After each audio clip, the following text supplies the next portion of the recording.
안녕하세요. 한지우입니다. 10월 4주차 데일리 테스트 해설을 시작하도록 하겠습니다. 처음 오신 분들 중에서 이 자료는 어디서 봤느냐 궁금해하실 분들이 계실 텐데 여기 위에 보시면 써져 있는 저희 카페에 오시면 자료를 무료로 다운로드 받으실 수 있습니다. 자, 그럼 오늘 10월 25일 월요일 고려의 경제사회 해설을 시작하도록 하겠습니다. 1번, 전시과는 전지와 시지의 소유권을 문무관리들에게 지급했다. 자, 요렇게는 맞습니다. 근데 가운데 있는 소유권이 틀립니다. 제가 항상 토지를 지급했던 제도는 소유권이 아니라 수조권이라고 말씀을 드렸었죠. 수조권에서 세금을 거둘 수 있는 권리. 그래서 X로 가셔야 됩니다. 그래서 전지에서는 어떤 세금을 거둘 수 있었냐면 농산물을 얻을 수 있었고 시지에서는 우리가 땔감을 얻을 수 있는 땅이다. 이렇게 배웠었네요. 기억하셔야 됩니다. 2번, 목종 때 정비된 개정전시과는 관직과 인품을 고려하여 현직 관리한테 지급되었다. 자, 이 내용이 굉장히 복잡하니까 여기다 다시 써본다면 우리가 전시과 제도는 계속 개편된다라고 말씀을 드렸는데 일단 처음 만들어졌던 시정전시과 언제였냐면 경종 때였고요. 그 다음 이걸 한번 개편해서 개정전시과 이거는 목종 그리고 다시 한번 싹 다 갈아엎어서 경정전시과 여기서 완비가 됐는데 이건 문종식입니다. 자, 시정전시과는 현직관리, 그 다음에 전직관리, 관직에 따라 그 다음에 인품을 고려했다 이렇게 봤었는데 이 중에서 한번 개정을 한다면 제일 조금 별로인 것을 좀 빼봅시다. 솔직히 인품은 좀 별로지 않나요? 그래서 현직, 전직, 관직에 따라서 인품은 고려하지 않았다 이렇게 표현을 했었고 다시 한번 또 개편하다 보면 조금 이건 또 별로다라는 거 하나 빼면 좋겠죠? 그게 바로 전직 아니겠습니까? 그래서 이렇게 개편되는 모습을 봤습니다. 시간이 지나면서 무신에 대한 차별 대우도 완화되고 조금씩 이제 완비되는 모습들을 보여주고 있는데 환해가도 폐지되면서요. 이런 것들 내용 기억하시고 또 하나 요 인품이 처음에 들어갔던 이유는 앞에 있었던 역분전을 기반으로 했기 때문에 역분전이 공신들에게 인품을 고려하러 지급하지 않았습니까? 그래서 저 내용이 처음에 들어간다는 걸 기억하시고 자, 다시 보겠습니다. 목종 때 정비된 개정전시과다. 여기까지 맞죠? 근데 인품을 고려했다라는 내용은 틀립니다. 요거는 앞에 있는 시정전시과에 해당한 내용이고 또 현직 관리한테만 지급됐다라고 하면 현직 관리한테 지급하는 건 경정전시과에 해당하는 거죠. 개정전시과는 전현직 둘 다에게 지급합니다. 그래서 틀렸다 이렇게 봐야 됩니다. 3번. 성종은 물가조절기구인 상평창을 12목과 개경서경에 설치했다. 그렇죠? 항상 물가를 상시 평준하게 하는 기구다라고 말씀드렸습니다. 4번. 고려 말에는 모내기법이 전국적으로 보급되었다. 틀렸죠. 왜냐면 모내기법, 이양법이 전국으로 확대되는 것은 조선시대 후기가 됩니다. 고려시대까지만 해도 금지령이 너무 강하여서 남부 일부 지방에서만 실시가 됐습니다. 5번 태조왕건은 개국공신에게 인성과 공로를 기준으로 외역전이 아니라 우리는 아까 말했듯이 역분전이라고 했었죠. 외역전은 뭡니까? 이거는 향리가 지급받은 토지가 됩니다. 그래서 X. 6번 권문세족은 친원적 성격이다. 무신정권 붕괴 후에 등장했으며 이들은 도평의사사를 장악합니다. 여러분 도평의사사는 원래 이름이 도병마사였는데 원나라 간섭기에 이름이 바뀌었죠. 그때 왕도 기억하셔야죠. 충렬왕, 제국대장공주랑 결혼했던 충렬왕이 됩니다. 기출이네요.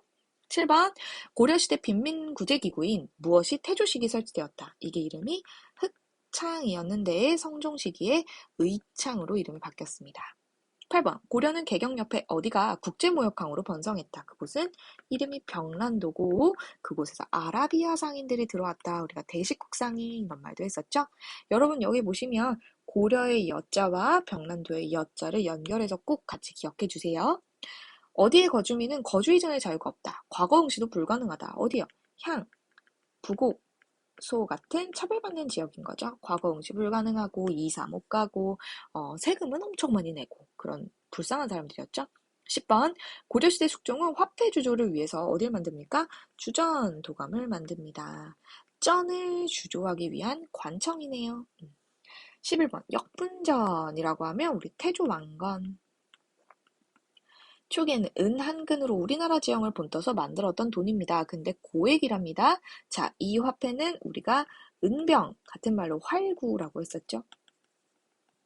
언제 만들었냐면 숙종 때 처음 만든 겁니다. 주전도감에서 이제 숙종이 활구 같은 걸 만든 거죠.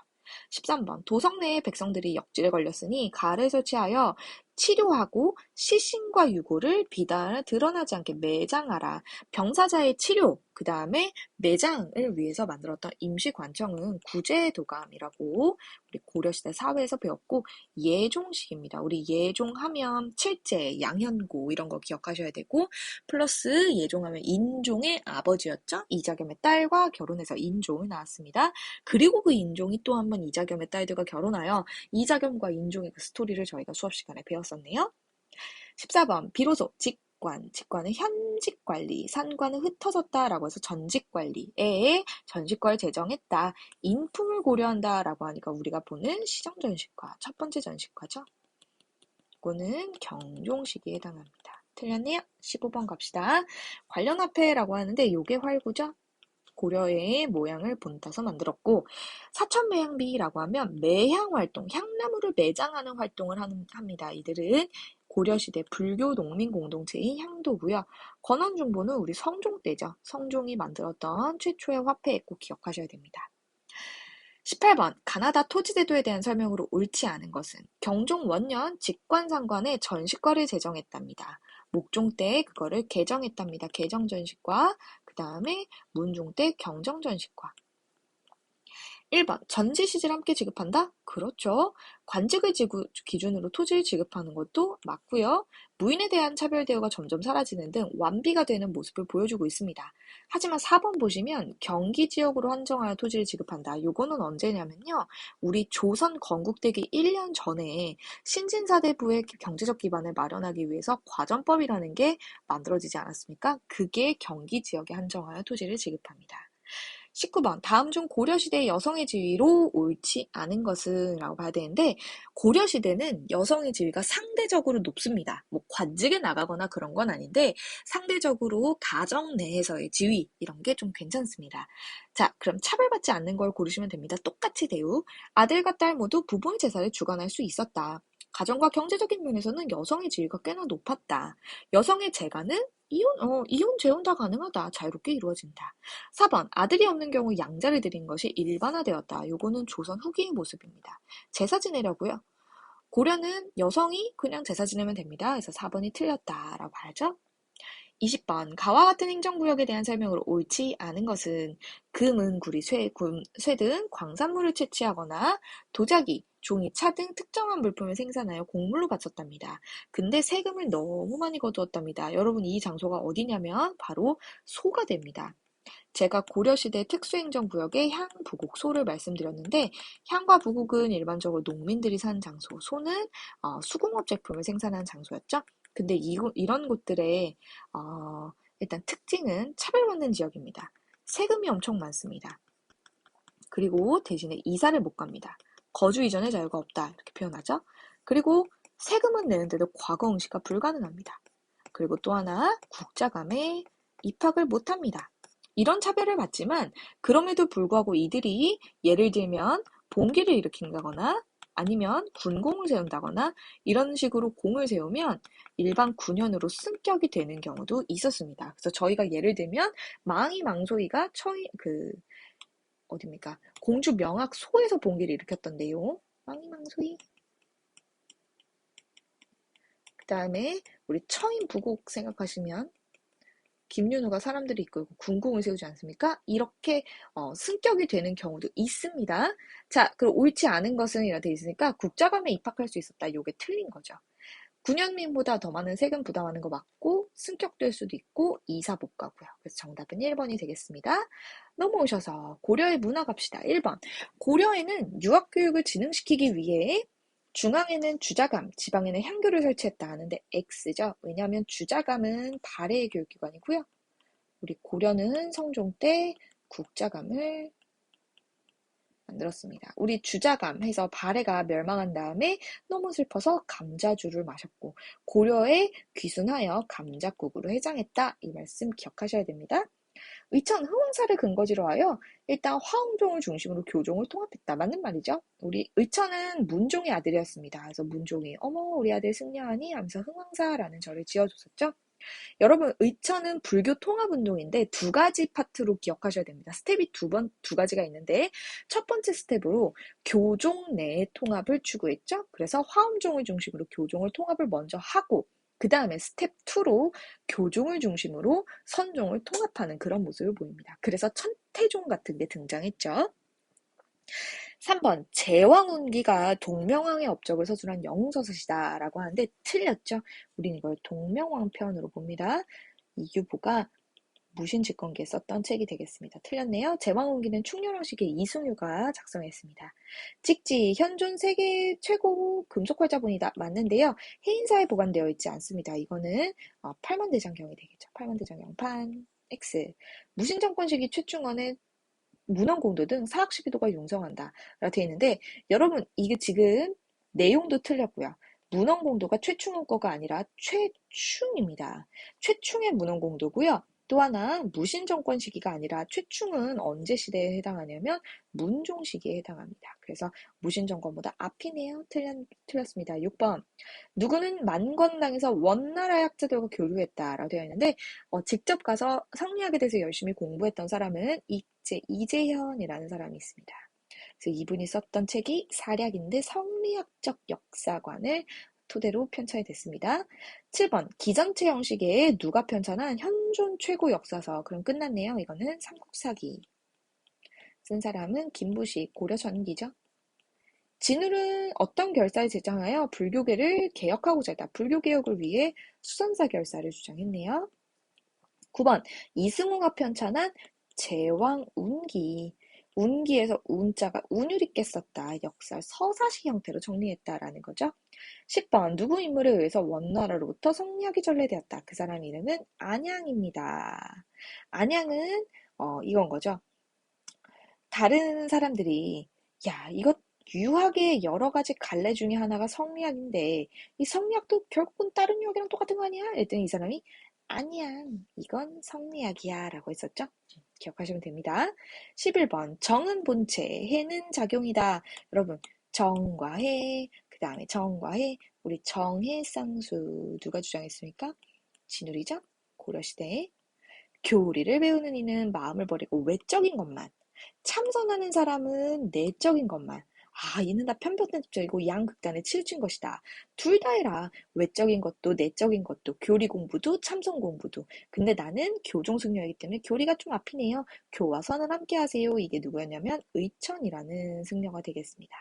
13번 안양은 난로 학교가 쇠퇴함을 근심하여 양부에 의논하기를 교육하는 것보다 우선하는 것이 없다. 그러면서 만년에는 항상 회암 선생의 초상화를 걸어놓고 경모하였으므로 자기의 호도 비슷하게 회원이라 하였다. 요게 지금 안양을 뜻하는 거고요. 안양이 그 지금 경모하는 회암 선생이 누구냐면 지금 성리학을 만들어낸 주자, 우리가 높여서 주자라 부르고 주희라는 사람인 거죠. 그러면 안양이 주자를 지금 경모하고 있고 주자가 만든 성리학을 너무 중시 여기고 있다. 그래서 그걸 우리나라에 들고 들어왔다. 이런 내용으로 볼 수 있습니다. 안양 보는 순간 바로 오셔야 돼요. 동명왕에 이른 변화의 신이한 거릇으로서 여러 사람의 눈을 현혹하는 것이 아니라 진실로 나라를 세운 신기한 사적이다. 이것을 기술하지 않으면 안 된다. 동명왕에 대해서 쓰고 있습니다. 동명왕편 영웅서사시죠? 이걸 쓴 사람은 이규보 무신직권기에 해당하는 내용입니다. 넘어오셔서 15번. 우와 이거 제가 고려시대 18m에 해당하는 아주 대형 불상인데 머리만 9m라고 했었죠. 고려고요. 요거는 광종 시기로 보고 있습니다. 16번 요거는 평창 월정사 팔각구층 석탑인데 요거는 이제 송나라의 영향을 받았고 요 오른쪽에 있는 것은 원나라의 영향을 받아서 만들어진 경천사지 10층 석탑인데 석탑은 뒤에 써있네요. 요거는 원래 개성에 있다가 무단으로 반출됐다가 지금은 국립중앙박물관에 있습니다. 그리고 요거는 나중에 후에 조선시대의 세조 때에 만들어졌던 원각사지 10층 석탑에 영향을 미쳤고 요거는 충무광 때 만들어서 원나라의 영향을 받았는데 지금 이 두 개의 탑들 모두 어떤 특징을 갖고 있냐면 두 탑 모두 다각타츠 각도 많고 층도 많은 중국의 영향을 좀 받았다라는 걸 알 수 있습니다. 그래서 고려의 탑들의 특징은 다각다층 이렇게 보시면 되겠습니다. 18번 다음 역사서에 대한 설명으로 옳은 것은 성상폐하께서 오늘날의 학자들이 중국의 경전과 역사에 능통하나 우리나라 건 잘 알지 못한다. 그래서 후대에 남겨줄 역사서를 만들어야겠다라고 말씀하셔서 제가 그 명을 받아서 지금 역사서를 편찬했다라는 거라서 이게 지금 누가 되는 거냐면 김부식이 삼국사기를 올리는 글입니다. 제가 수업 시간에 언급했고 이 사료는 잘 기억하셔야 됩니다. 자, 현존 최고 맞는데요. 기전체죠. 유교적 입장에서 신라를 중심으로 기록되었다. 일단 이 사람이 유학자고 신라 계승의식을 갖고 있는 경주 김씨 아니었습니까? 2번이 정답이고요. 원나라의 간섭을 받는 상태에서 제작된 게 아니고 이거는 우리가 충렬왕 때 만들어졌던 예를 들면 제왕웅기라든지 아니면 삼국유사 같은 게 있었죠. 4번 민간의 전승과 불교와 관련된 내용이 많이 실려있는 건 삼국유사가 되겠습니다. 틀렸네요. 지금 19번 이제 넘어오시면 다음 글을 지은 인물에 대한 설명으로 옳은 것은 지금 정해라는 단어 보고서 우리는 진우를 떠올릴 수 있습니다. 수선사결사 정답이죠? 이번에 왕후천축국전이라고 하면 해초고요. 신라시대 승려입니다. 백년결사는 진우리 수선결사라면 수선사결사라면 백년사결사는 요새라는 고려시대 승려는 맞습니다. 천태종을 중심으로 교종과 선종을 통합하는 건 진울이 아니라 의천이죠. 다음 역사서를 편찬 순서대로 옳게 나열한 것은 이라 되어 있는데 일단 삼국유사는 원나라 간섭기 충렬왕입니다. 삼국사기 고려 전기 인종식이고요. 얘는 전기니까 제일 앞에 나올 것 같네요. 그 다음에 사략은 완전 성리학을 기반으로 해서 쓰였던 이제 고려 말이라서 완전 뒤에 나올 것 같고 해동고성이라고 하면 무신집권기에 각훈이라는 승려가 썼죠. 무신집권기에 썼던 거니까 얘보다는 앞에가 되겠네요. 자, 그러면 인종 때 고려 전기 먼저 나오고 무신집권기 거 나오고 그 다음에 삼국유사 나오고 이렇게 되는 니은, 리을, 기억, 디귿 정답이 2번으로 가시면 되겠습니다.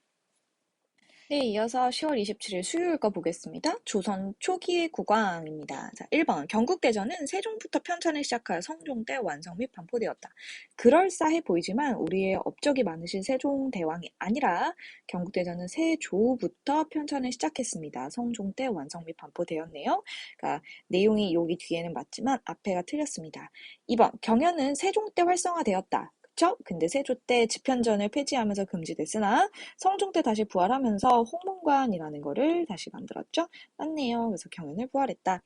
태종 시기 태종의 정책과 함경도 지역에서 대한 차별에 불만을 품은 이시해가 난을 일으켰다. 우리 예시의 난은 태종이 아니라 세조 시기에 해당하고 세조 시기에 이 이시의 난과 유양소가 연결되었다라고 하여 유양소를 폐지하는 결과가 나타납니다. 4번 성종은 국조의뢰이 동국지리지 등을 저술했다라고 나오는데 동국지리지는 한백겸이라는 사람이 조선 중기에 쓴 책이 되고요. 요게 아니라 동국여지승람 정도가 성종 시기에 편찬된 책이 되겠습니다.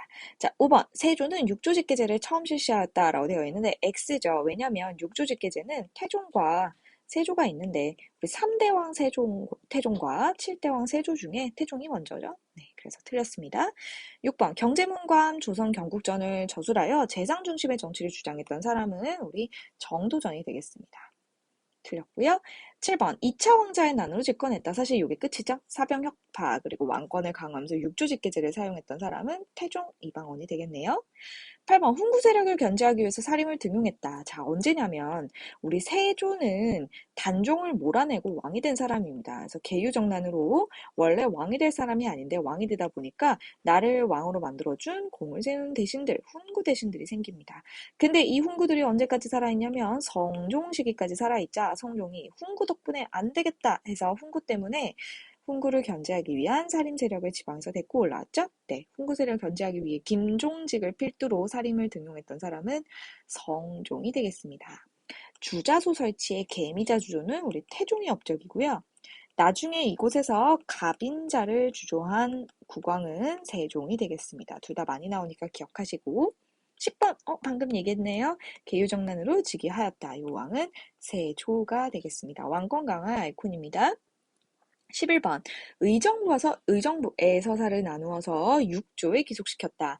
왕은 의정부의 권한이 막중함을 역류하여 이를 없앨 생각이 있었는데 이때 이르러 단행하였다라고 되어 있죠. 요거는 6조 직계제에 해당합니다. 사실 6조 직계제라는 힌트만 나왔기 때문에 요거는 태종인지 세조인지는 정확하게 알 수는 없지만 이거에서는 여러분들 좀 사료를 기억하시기 바랍니다. 이 사료는 태종과 관련 있는 사료입니다. 세조와 관련된 육조직계제 사료는 상황이 나이가 어려서 무릇 좋지 않은 마음 다 대신들이 논의하였다. 이런 식으로 사료가 나옵니다. 그래서 태종의 사료와 세조 사료가 저희 개념책에 다 나와 있으므로 그 두 개를 꼭 보시고 좀 구분을 하시길 바랍니다.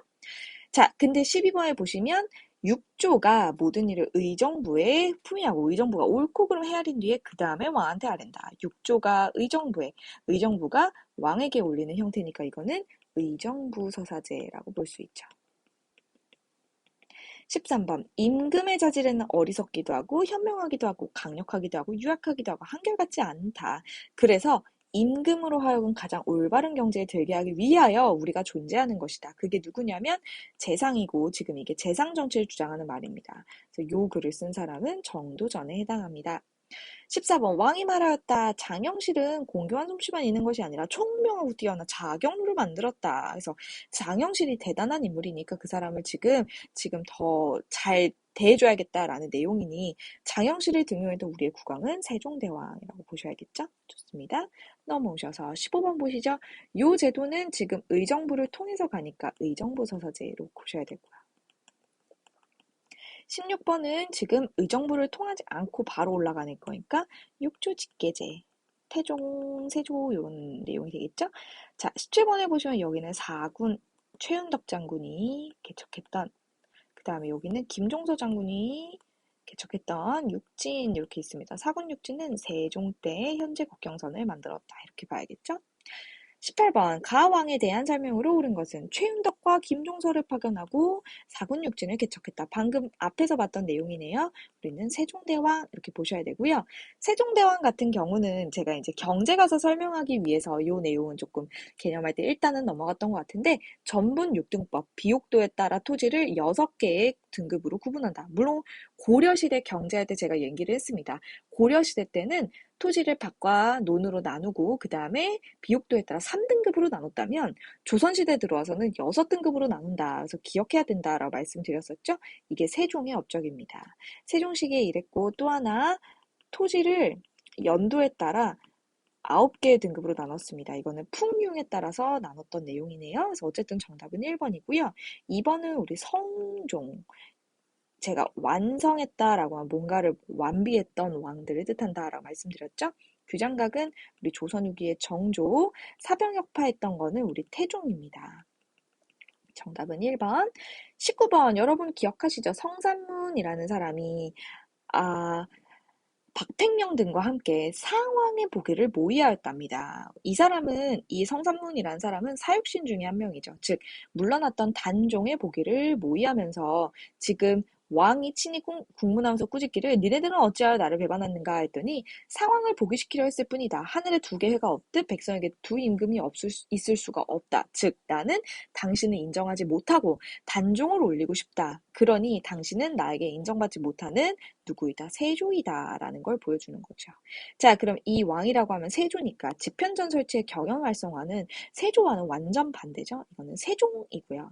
두 차례 왕자의 난을 통해 반대파를 제거했다. 이거는 태종이방원이죠. 직전법을 실시했다. 요게 세조의 업적이고요. 육조직계를 채택한 것까지는 맞습니다. 하지만 사관원을 독립시킨 건 태종에 해당하는 설명이므로 틀렸다라고 봐야겠죠. 낚이지 마세요. 20번 다음은 조선 초기 국왕들의 업적이다. 두 번째에 해당하는 것은 이렇게 되어 있는데 호패법은 3대 태종입니다. 지금 경국대전이라고 하면 9대 성종이 되고요. 집현전이라고 하면 집현전을 계승한 홍문관이다라고 하면 이것도 9대 성종이죠. 성종 있을까요? 사군육진을 개척하여 영토를 확장시켰다라고 하는데 요거는 4대왕 세종이 됩니다. 자, 그러면 지금 잘못 풀었네요. 여기 나와 있는 경국대전의 편찬을 시작했다라고 하니까 요거는 7대 세조가 되겠죠? 다시 써볼게요. 여러분들도 저처럼 이렇게 낚이면 안 됩니다. 자, 그러면 순서대로 나라면 1, 4, 2, 3 이렇게 순으로 가야겠죠? 그럼 두 번째에 해당하는 것은 어쨌든 요 세종이 되겠네요. 4번이 정답이 되겠습니다. 좋습니다. 넘어오셔서 이제 목요일 조선의 통치체제와 관련해서 문제를 풀도록 하겠습니다. 1번 조선은 전국을 8도로 나눴다. 그리고 관찰사를 파견했다. 네, 맞는 말이네요. 조선의 속현은 향리가 실무행정을 담당하되 인근주연의 통치를 받는다. 여러분 조선시대 속현 있습니까? 없네요. 조선시대에는 다 주현이 됐다. 즉 모든 곳에 지방관이 다 파견이 됐었죠. 그래서 틀렸다라고 봐야 됩니다. 음서제도의 대상과 폭은 고려시대보다 확대가 아니라 축소입니다. 왜냐하면 고려는 1에서 5품 이상의 관리들의 자제가 혜택을 받았다면 조선은 1에서 2품 이상의 자제들의 혜택을 받았기 때문에 틀렸다라고 봐야 됩니다. 과거는 문무자 맞고요. 신분에 상관없이 누구나 응시 가능했다? X죠. 왜냐하면 이렇게 표현해야 됩니다. 양인 이상이면 누구나 응시가 가능하다라고 해야지. 왜냐하면 신분에 상관없다라고 하면 천민도 가능하냐라는 건데 천민은 가능하지 않기 때문에 안 됩니다. 향교는 중등교육기관으로 전국에 부목군연에 하나씩 설립되었다. 맞는 말이죠? 6번 간쟁을 담당하는 기구는 간원이죠. 그 다음에 어디는 양사라고 불리며 오프이마의 관원에 대한 서경권을 행사하던 이 기구가 지금 위에 썼던 사간원과 헌부 이렇게 두 가지가 있겠죠? 그래서 둘 다 사를 써서 양사라 부릅니다. 저기에 홍문관까지 포함하면 우리가 삼사라고 표현하죠. 요양소는 앞에서도 봤지만 세조 때 이시의 난으로 폐지가 됐었고요. 역사서를 편찬 및 보관하는 장소는 춘추관이 됩니다. 조선 누구 왕시기 김종직을 필두로 사림의 대표인물이네요. 이분이 조의제문 썼다가 이거를 빌미로 나중에 무사화가 일어나는 배경이 됩니다. 김종직이 올라왔던 때는 성종 때 사림이 등용이 됐습니다. 11번 궁궐 안에 있는 경적을 관리하고 문안을 관리하면 왕이 물을 일을 대비한다. 우리는 이거를 문 기능이라 표현하고요. 경연을 합니다. 경연 집현전을 했다가 집현전이 사라지고 홍문관이 설치됐는데 그 홍문관의 문자가 자문과 관련이 있습니다. 그래서 이번 홍문관 12번 조선시대 옥당 사실 이거 뭐 끝났죠? 그리고 집현전의 기능을 이었고 지금 직제에는 대제학이 있다라고 하면 요것도 홍문관으로 쓰셔야 됩니다. 왕명출납이라고 되어 있네요. 그 다음에 승지, 도승지라고 하면 어디에 있는 사람들이냐면 승정원입니다. 그래서 승정원은 은대라고도 부릅니다. 자, 14번. 지금 중앙의 경제소와 지방의 어디가 서로 들은 대로 규찰하여 교환한 아전을 억제시키고 풍속을 유지시킨답니다. 경제소에서도 아전을 지금 규찰한다라고 되어 있죠. 지금 그러면 가라는 곳은 아전을 억제하고 즉 향리들을 견제하고 향촌의 풍속을 유지시키는 우리가 수령 보좌, 향리 감찰 그리고 풍속 교화를 담당하던 곳이 어디였냐면 유양소에 해당하는 내용인 거죠. 그래서 가기가 뭔지 아셔야 됩니다. 15번 보시겠습니다. 지금 지방통치체제에서 지금 그 지역을 부목군현으로 구획했는데 지방의 총책임자인 가랍니다. 부목군현에 파견되는 우리 관리들을 수령이라고 표현하겠죠? 16번 보겠습니다. 지금 모든 관원을 살핀답니다. 관리들이 일을 제대로 하고 있는지 비리를 저지르진 않는지를 파악한다는 거죠. 우리는 이거를 사헌부 관리감찰기구로 보셔야 되고요. 17번 가를 다시 두게 했는데 그곳에 높은 자가 좌수 그리고 별감이라고 한답니다. 좌수와 별감은 유향소의 임원입니다. 그래서 가기부가 유향소다 이렇게 가야 되고요. 18번 가겠습니다. 1405년에 독립됐답니다. 근데 이곳에는 경국대전에 의하면 도승지가 있대요. 그럼 우리는 이거는 왕명출납을 담당하는 승정원 이렇게 보셔야겠죠? 1번 수도 행정과 치안을 담당하는 건 서울시청 한성부가 되고요. 화폐와 곡식의 출납? 요거는 우리 고려시대 3사 아닙니까? 재정 담당 틀렸네요. 실록을 보관하고 관리한다면 추추관과 관련된 내용일 거고요. 이들은 왕명출납을 담당한 곳이죠. 4번이 정답이고요.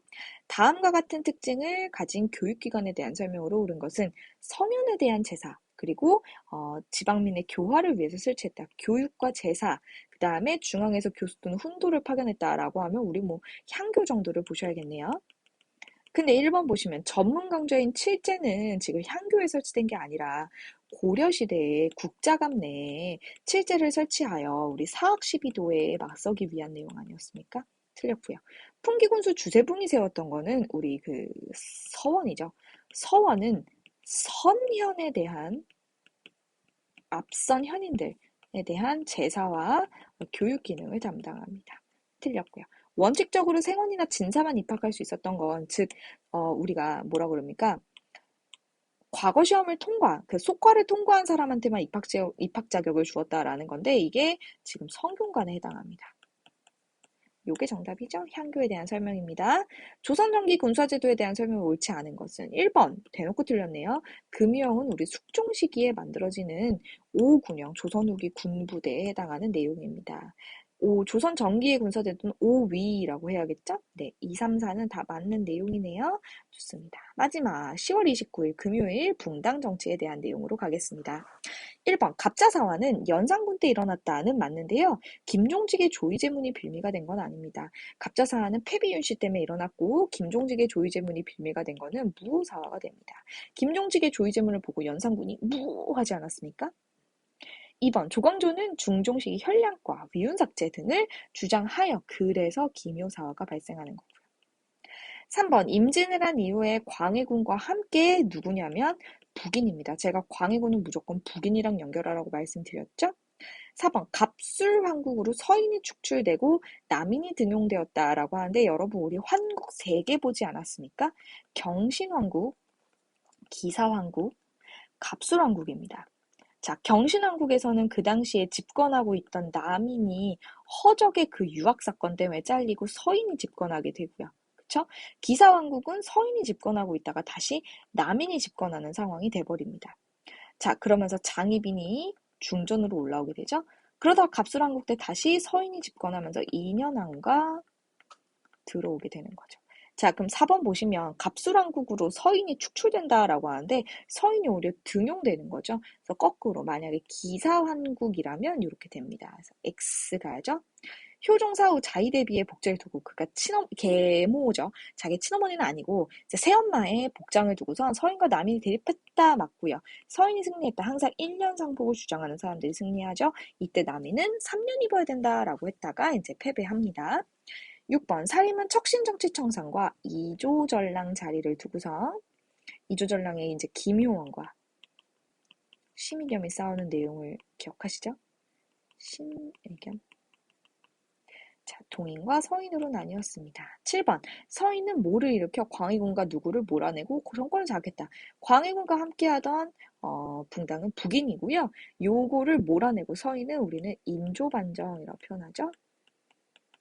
8번 숙종 때 무슨 왕국으로 허적 등 어떤 붕당이 몰락한다. 우리 아까 허적이 여기 있는 남인에 속한다고 표현했네요. 우리는 경신왕국으로 남인이 몰락하고 서인이 전국을 주도한다. 이러면서 서인이 소론과 노론으로 나뉘게 됩니다. 9번 영조는 붕당의 폐해를 경계하기 위해 성균관에 탕평비를 세웠죠. 정조는 재교육하는 초계문신제를 실시했고요. 자, 11번. 내가 비록 부덕하더라도 저희 이거 수업 시간에 봤던 사료입니다.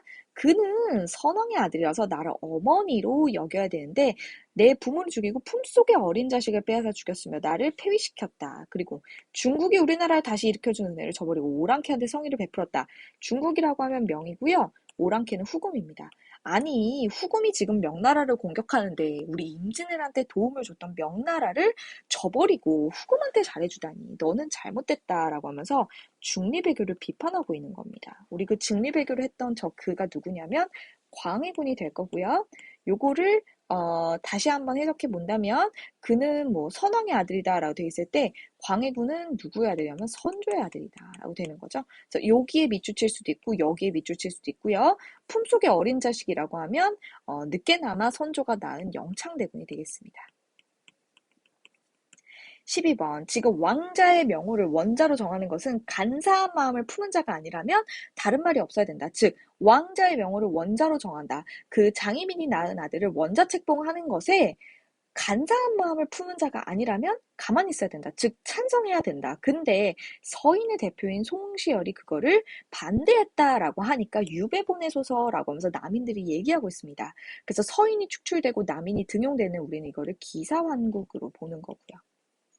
자, 13번 보겠습니다. 지금 대윤과 소윤 이런 말 나와 있죠? 이 대윤과 소윤 사이에서 싸우는 사건을 우리는 을사사와 명종시기의 내용이고요. 14번 임금이 기사년에 그 송시열의 상소가 요때 이 상소가 한때의 실수였을 뿐 그가 어찌 다른 뜻을 가졌겠는가. 지금 그동안 잘못된 일이 다 해결됐으니까 그의 간직을 회복하라 라고 되어 있으니 지금 숙종 시기에 다시 서인들을 등용하는 모습입니다. 그래서 이거는 마지막에 나오는 갑술왕국의 내용, 나온 내용인 거죠. 맞습니다. 마지막 이제 페이지를 넘어오셔서 15번. 지금 효종으로 말하면 적자이고 존엄한 정체인데 왜 그분의 상복에 있어서는 3년을 입을 수 없는 자, 즉 1년을 입는 것과 동등하게 되었는가. 너무 슬프다. 그러니까 3년을 입어야 된다라고 말하니 이들은 남인 세력에 해당합니다. 16번. 왕은 늘 양역의 폐단을 염려하여 군포를 줄이는 것입니다. 1년에 원래 2필 내던 군포를 반으로 줄이는 이 제도를 우리가 균역법이라고 하고요. 물론 이 내용은 제가 경제 가서 다시 설명한다고 했지만 균역법이라는 것 자체가 되게 중요하다라고 말씀드렸습니다. 왕은 영조입니다. 17번. 어머니 윤 씨가 폐위되고 라고 되어 있네요. 태비윤 씨가 사사된 사건 때문에 일어난 거는 우리 갑자사화였죠? 당시 왕은 연산군이 되겠습니다. 18번 가와 나 사이에 있었던 사실을 옳은 것은 이렇게 되어 있습니다. 가에 보시면 허적과 윤유 등이 처형됐다. 그래서 남인이 관직에서 쫓겨났다라고 되어 있는데 요거는 우리가 이제 경신왕국으로 봐야 되는 거고요. 나에 보시면 다시 남인이 잘리고 노론과 소론이 정계에 복귀했다. 즉 서인이 복귀했다라고 하니까 인현왕후가 복귀되는 사건은 이제 마지막 왕국인 갑술왕국이 되겠죠. 옳은 것을 골라봅시다. 1번 정열인 모반 사건으로 동인들이 피해를 입었다. 요거는 선조시기니까 이 환국들은 다 숙종시기 아닙니까? 선조시기에 해당하면 너무 앞에죠. 자, 2번 북인이라고 하면 북인이 전국을 주도하면 제가 언제밖에 없다 했냐면 광해군 때밖에 없다라고 했었죠. 선조 바로 뒤에 광해군 나와야죠. 틀렸고요. 3번 서인과 남인이 두 차례에 걸쳐 예송을 전개했다. 효종의 정통성을 두고선 현종 시기에 일어났던 게 예송이 되겠습니다. 이것도 숙종보다는 앞에네요. 그래서 틀렸고요. 4번 원자의 명호를 정한 것에 반대한 서인들이 축출됐던 것은 요 사이에 들어가는 기사환국에 해당하는 내용이 되겠습니다. 그래서 가, 사, 나 이렇게 순서대로 쓰셔야겠죠? 정답은 4번입니다. 19번 넘어오시면 다음에 왕에 대한 업적으로 옳은 것은 이렇게 되어 있는데 여기 보시면 준천사를 설치했고 청계천을 준설한다라는 내용이기 때문에 이거는 영조로 보셔야 되고요. 1번 화성 설치는 정조죠. 틀렸고요. 영종조는 업적을 좀 구분하셔야 됩니다. 2번 백두산 정계비를 세운 거는 숙종 때라서 틀렸고요. 3번 예속 논쟁을 거쳤다라고 하면 앞에 위에서도 봤지만 형종 시기에 해당하고 4번 이조전랑의 삼사관리 추천권을 없앴다. 즉 이 말은 이조전랑의 권한을 약화시켰다. 우리 영조 같은 경우는 붕당수직 꼴 보기 싫어서 서원도 정리하고요. 그쵸? 살림의 존재도 부정하고 이조전랑의 권한도 약화시키지 않습니까? 그래서 정답은 4번으로 가셔야 됩니다. 20번 다음 사건 이후에 발생한 일이라고 되어 있는데 조광조가 현량과를 설치하자고 청한 것도 결국은 자기 편을 늘리기 위한 것이다. 그래서 이런 것 때문에 중종 시기 기묘사화가 일어나지 않습니까? 근데 그 이후라고 했으니 1번 보겠습니다. 외척 간의 대립으로 윤임이 제거되었다라고 하는데 이 내용은 그 대윤과 소윤의 대립으로 발생했던 명종시기 을사사화가 됩니다. 요거는 기묘사화보다 뒤의 내용이니까 얘가 정답이 될 거고요. 2번 조의제문으로 김일손 등이 처형됐던 건 첫 번째 일어났던 연산군 시기의 무호사화 됩니다. 자, 3번에 패비윤씨 사사 사건이라고 해도 이것도 연산군이 되고 이거는 갑자사화죠. 자, 4번 성산문 등이 상왕의 보기를 꾀하다 처형됐다. 요게 단종이고 단종의 보기를 꾀하려다 처형됐던 세조 시기에 있었던 사건이 되겠습니다. 그러니까 4번이 제일 먼저 나오고요. 그 다음에 2, 3 순서대로 나오고 위 자료 나오고 그 다음에 1번이 나오면 되겠습니다. 이렇게 순서대로 잘 푸시면 되겠고요. 여러분 오늘 이렇게 10월 4주차 데일리 테스트 해설이 모두 마무리가 되었습니다. 다음 주부터는 11월 1주차 데일리 테스트에서 뵙게 될 거고요. 여러분 데일리 테스트 꼭 매일매일 같은 시간에 풀어보시고 저희 카페에다 인증하는 거 잊지 말아주세요.